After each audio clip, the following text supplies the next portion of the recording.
everyone, I am Punya Aggarwal, ACCA affiliate and one of the admins of Being ACCA. And in this video, we will be discussing about the Uniheart company question, which is the first question of your pre-June 2024 AA mock. I will be solving the question with you. So let's begin. Firstly, let's talk about the timestamp that we should ideally be using for this type of a question. This is a 10 marker question in itself, which will be having 5 questions each of 2 marks. That makes it 10. And timestamp should be 10 into 1.8 minutes. Ideally should be 18 minutes. But when you're practicing, I would recommend you to not take more than 15 minutes for such a small question. This is not a very tricky question, very simple question. So do not exceed 15 minutes when you're practicing this particular question. So let's start with the debrief. Now there are 2 techniques of starting a particular question of section A in audit. First way is that you start reading the case study on its own first. You read the full case study and then go on to the questions.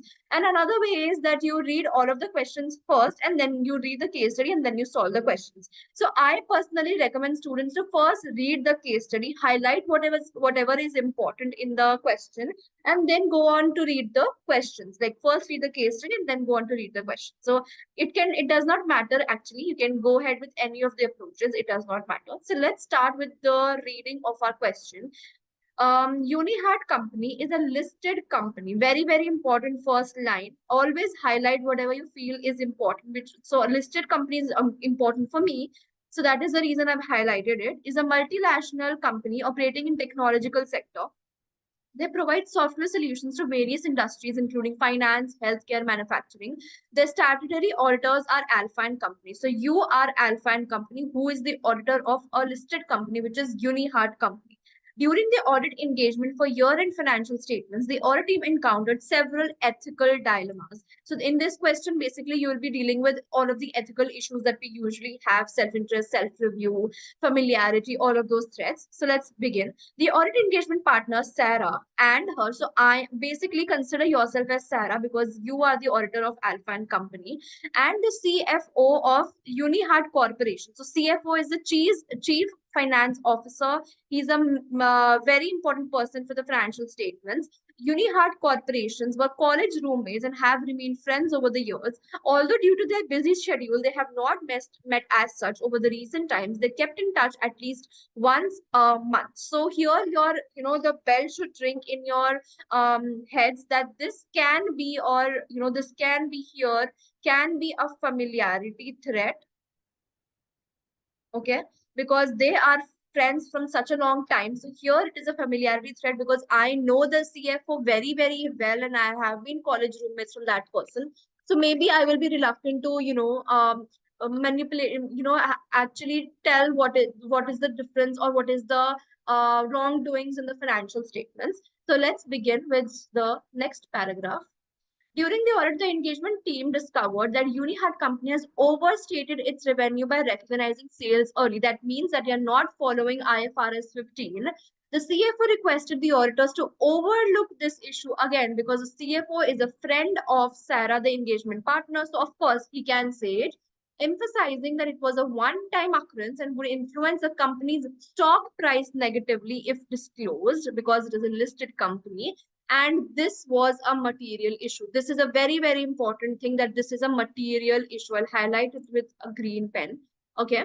The audit team received an invitation. So this is like another. So here what we have done is another self-interest threat we have, that they are saying that do not do it because it will again negatively impact the financial statement. So maybe this can also be an intimidation threat, right? Next. The audit team received an invitation to attend a lavish dinner hosted by the company. Again, lavish dinner, the bell should ring in your head that this is a self-interest threat. The CFO assured that it was a gesture of appreciation for their hard work. However, the team wondered if accepting such gifts would violate their independence. 110% it will violate their independence. So this is again a self-interest threat. Lastly, Alpha and Company has identified that the current year fees to be received from company for audit and other services will represent 16% of the firm's total fee income and total to 15.5% in the prior year. So again, this is an issue. This is your fee dependency risk, I'll just write over here. This is a fee dependency issue because our fee should not exceed more than 15%, or else we have to do something about it, right? So last year also it was 15.5%, and this year it has gone up to 16%, which is a major alarming point over here, right? So let's read the last paragraph and then we'll move on to the question. The CFO expressed urgency. Again, alarm should ring in your heads. Urgency in the financial audit report to meet regulatory deadlines. The audit team felt pressured to wrap up quickly, even though some areas require additional scrutiny. So similarly, this is again your, which threat is it? It is your intimidation threat, right? Okay, so let's read the question first now. Let's move on to the question now. Okay. What should Sarah, the engagement partner, do regarding her personal relationship with CFO, which is a familiarity threat? So, mind you, CFO is a very crucial person for the financial statements because he is the head who is looking after the finance department. So, he is a very crucial person, and Sarah is in directly contact with the CFO, and there is a close relationship between these two, right? So, it will, of course, affect the independence and the objectivity of Sarah, right? So these are some of the pointers that you should remember while you are reading the question, right? So let's read this. So one way is you can do it, like the easiest way I suggest students to go for is elimination method. Just eliminate the pointers which you think are not at all correct with the question, okay? Disclose the relationship to the audit committee and seek guidance. Okay, this can be one. We'll see. Maintain confidentiality and proceed with the audit. Of course not. We cannot proceed with the audit because, as I said, the CFO is a very crucial person for the financial statements. And if there's any misstatement in the financial statements, it can adversely affect your auditor's report, right?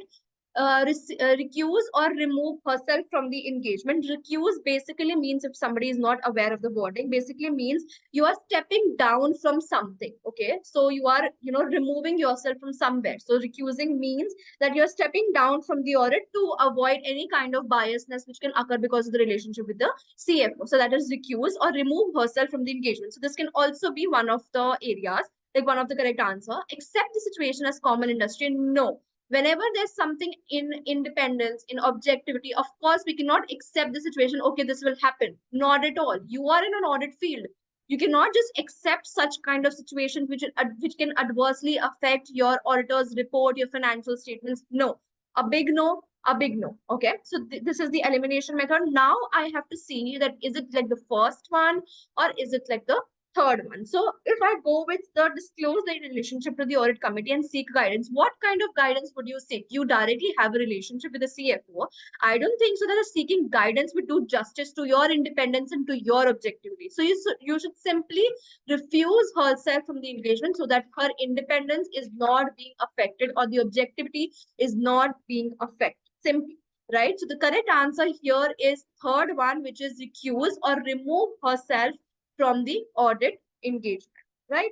Okay, let's move with the second question now.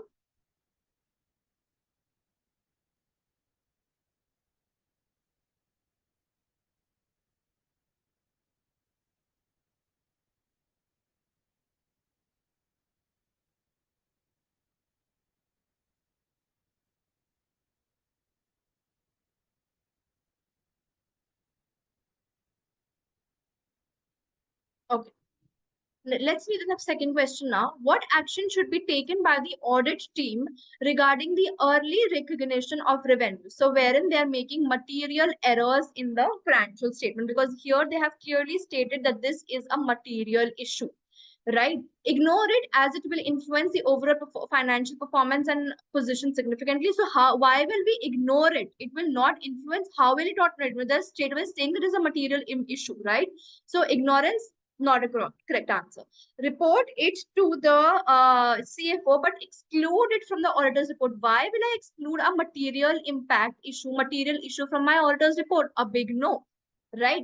Adjust the financial statements to reflect the accurate revenue. See, one thing you have to be very clear in mind. I know that a lot of students are not clear with this thing is, as an auditor, you cannot do anything to the financial statements. You cannot adjust, you cannot amend, you cannot make the financial statement. You are not responsible for doing this. As an auditor, you are just supposed to see what is right, what is wrong, and then communicate the same to the the public or those charged with governance. Simply, that is your only task.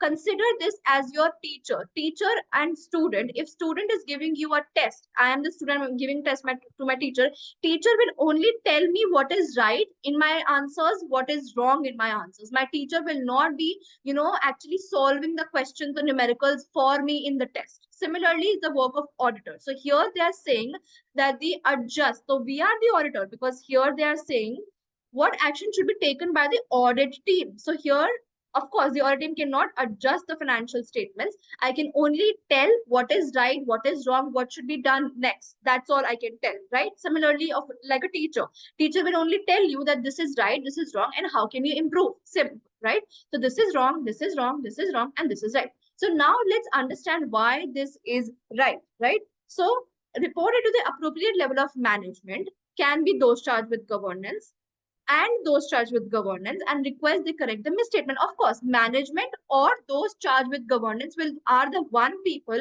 who can actually amend the financial statements. One thing. Second thing is, your those charged with governance are independent bodies, because they are not involved in day-to-day operations of the company. Okay, management is responsible for the day-to-day operations. However, the TCWG is not responsible. So that is the reason they will be independent, and they will be more towards correcting the mistake that there has been in the financial statement, right? So this is the correct answer, which is your D part, reported to the appropriate level of management and those charged with governance, and request that they correct the misstatement. Let's move to the next question.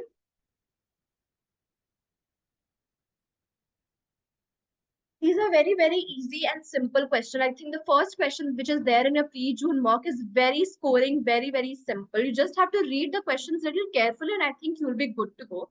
Okay, next thing. Regarding the invitation to lavish dinner, okay, so what we talked about over here about the lavish dinner, which of the following threats to auditor's objectivity may arise? So what threat will arise? Let's discuss that now. Okay. Self-interest. Yes, of course, it is a major self-interest threat over here, because of course, who doesn't like going to like fancy restaurants, five-star restaurants, seven-star restaurants? Of course, you do like, right? So that is your self-interest over there, because I really want to go to that lavish dinner. So that is a self-interest threat. So second one is self-review. Okay, how is it self-review? If I'm going to a lavish dinner, just think it logically. Okay, you do not even need to have like a conceptual understanding of this thing. Just think, logically, that why do you need? How can it be a self-interest threat if you're going to a restaurant having dinner with the client? It will not be self-review threat. It can be familiarity, because of course you will be having your informal conversations over there. You'll make friends, and you'll make you can have that informal conversation. So that is familiarity. So now the thing should the immediately a person who is very quick in thinking this will think that, okay, in this, whatever wherever 2 is coming, that has to be eliminated. So this is eliminated, this is eliminated, and this is eliminated. The last point is 1 and 3. In self-interest, as we discussed, will be there. Familiarity, as we just discussed, will definitely be there. So a smart person will not actually have to read all of the points. He'll see, okay, self-review, what the hell are they talking about? Self-review to ho hi nahi sakta hai.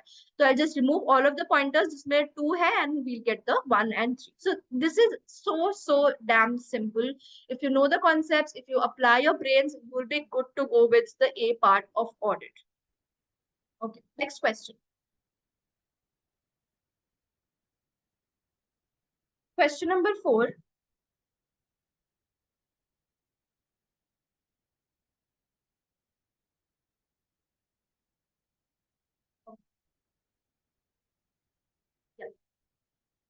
Which of the following safeguards? Okay, so they have given us some kinds of safeguards.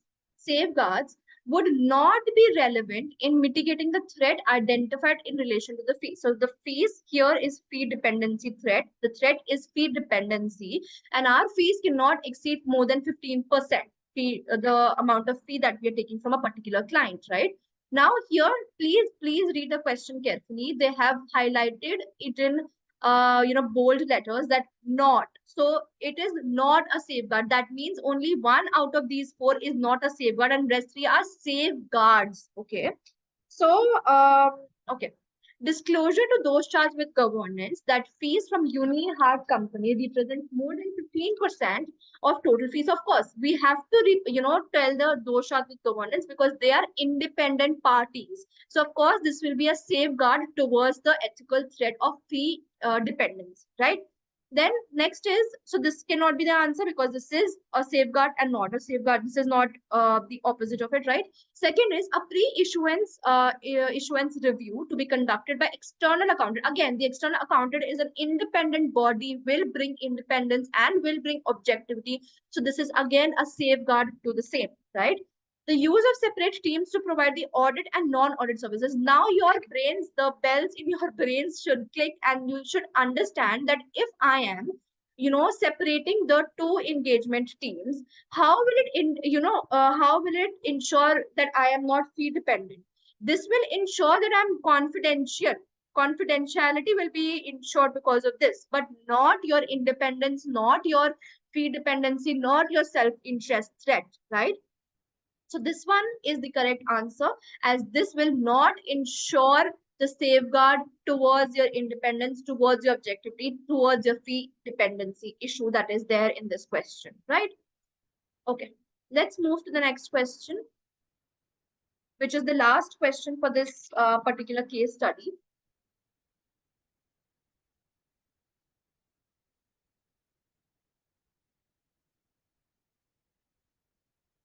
Okay,